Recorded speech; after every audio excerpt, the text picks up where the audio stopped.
خیبر پختونخوا حکومت 2170 ارب سے زائد کا بجٹ آج خیبر پختونخوا اسمبلی میں پیش کرے گی۔ بجٹ میں کل خسارہ 50 ارب سے زائد ہوگا۔ ترقیاتی پروگرام کا حجم 519 ارب سے زائد لگایا گیا ہے۔ مزید تفصیلات جانیں گے ڈان نیوز کے نمائندے عارف ایاز سے، جو اس وقت ہمارے ساتھ ٹیلی فون لائن پر موجود ہیں۔ عارف، کیا تفصیلات ہیں بجٹ کے حوالے سے؟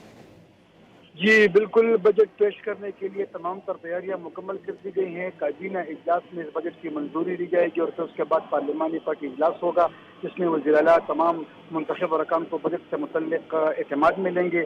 2170 ارب روپے کا بجٹ پیش کرے گی آج حکومت، جس میں خسارہ 50 ارب روپے لگایا گیا ہے، اور اس طرح ترقیاتی پروگرام کا جو حجم ہے وہ 519 ارب روپے ہے۔ ضمن کہ جو ترقیاتی پروگرام کا حجم ہے اس بجٹ میں تو وہ 27 ارب روپے ہے، اور بلدیاتی حکومتوں کے لیے مجموعی طور پر 55 ارب روپے رکھنے کی تجویز شامل ہے۔ سرکاری ملازمین جتنے ہیں تو ان کی تنخواہ اور پینشن میں 7% اضافے کی تجویز شامل کی گئی ہے، اور بجٹ میں یہ امکان ظاہر کیا ہے کہ وفات سے 1443 ارب روپے ملیں گے۔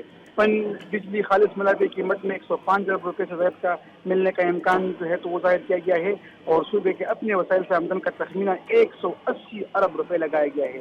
بجٹ میں تقریباً 900 سے زائد نئی اسکیمیں شامل کی گئی ہیں، اور پولیس کے لیے 29 ارب روپے مختص ہیں، جبکہ مختلف اضلاع میں 72 وزیر اعلیٰ ماڈل اسکول جو ہے تو وہ بھی تعمیر کیے جائیں گے۔ قبائلی اضلاع میں روشن قبائل احساس نوجوان پروگرام شروع کیے جائیں گے۔ اب بتایا جا رہا ہے کہ کابینہ اجلاس کی منظوری کے بعد بجٹ کو اسمبلی میں پیش کیا جائے گا، اور یہ بھی امکان ظاہر ہے کہ وزیر اعلیٰ خود اس بجٹ کو آج اسمبلی میں پیش کریں گے۔ جی بہت شکریہ عارف ایاز ان تفصیلات کے لیے۔